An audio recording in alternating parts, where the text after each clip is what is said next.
Reportedly, in an article published in the March 5, 1947 edition of the Chilean newspaper El Mercurio, Admiral Richard Byrd recounted an incident from his recently concluded Antarctic expedition, codenamed Operation Highjump.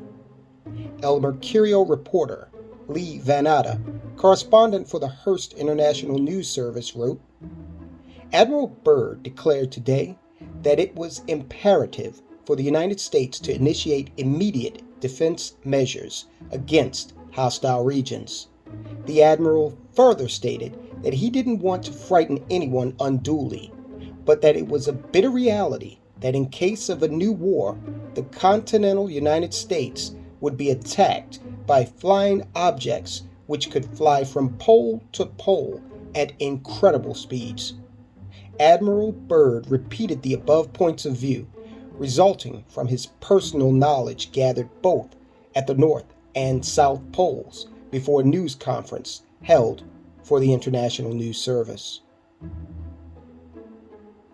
71 years later, a phenomenon fitting Byrd's description would be picked up on satellite imagery.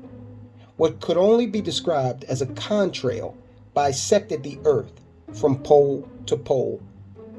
Contrails are formed when hot air from a jet exhaust mixes with cold air at high altitudes. The contrail traveled in a straight line for 13,000 miles. Contrails are typically witnessed when jets leave a trail of vapor in their wake. They typically disperse in about 20 minutes, disappearing completely in no more than 30 minutes.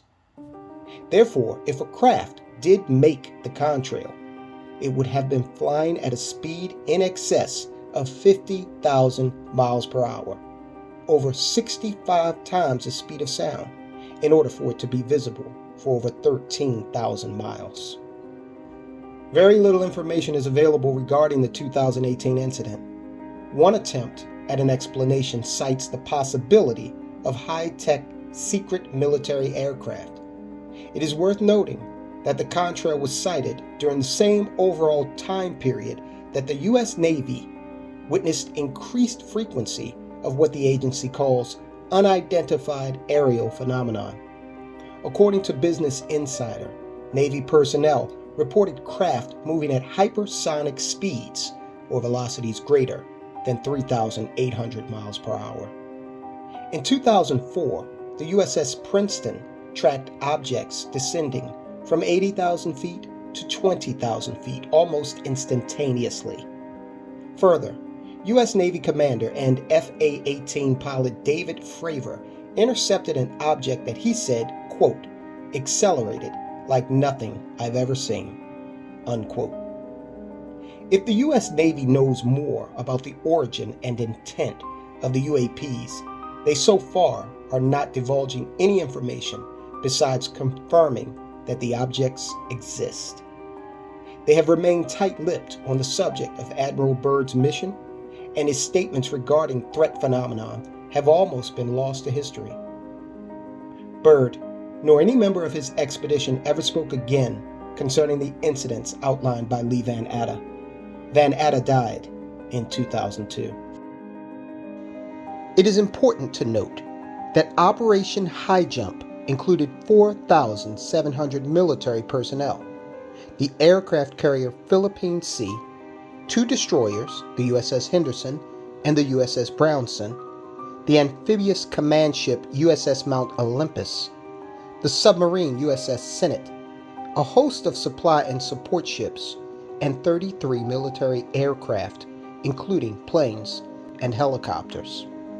11 years after Byrd's mission and suggestion that the U.S. prepare defensive measures against a possible invasion from the polar regions, the U.S. military initiated Operation Argus. From August 27th to December 9th of 1958, the Defense Nuclear Agency launched a total of 3 1.5 kiloton nuclear bombs over the South Atlantic Ocean. The kilotonnage of these explosives was about 50% more powerful than today's version of a tactical nuclear weapon. Tactical nukes are used for precise targeting of specific enemy forces and installations. However, no specific coordinates of the detonations have ever been divulged to the public.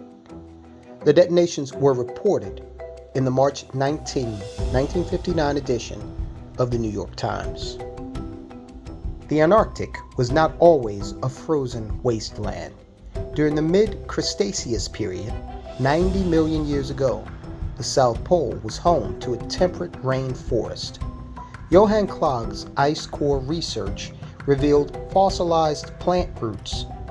Despite the roughly 6-month polar night, an Antarctic greenhouse climate supported a diverse environment including plants, pollen, spores, insects, and possibly dinosaurs. Admiral Byrd spoke of a massive energy source deep beneath the ice shelf in Antarctica. This energy source could have been responsible for the lush greenhouse climate despite 6 months of absolute darkness. While space exploration has been opened up to private companies and wealthy citizens, researching Antarctica remains the exclusive domain of a small group of governments, including the US, the UK, and Russia.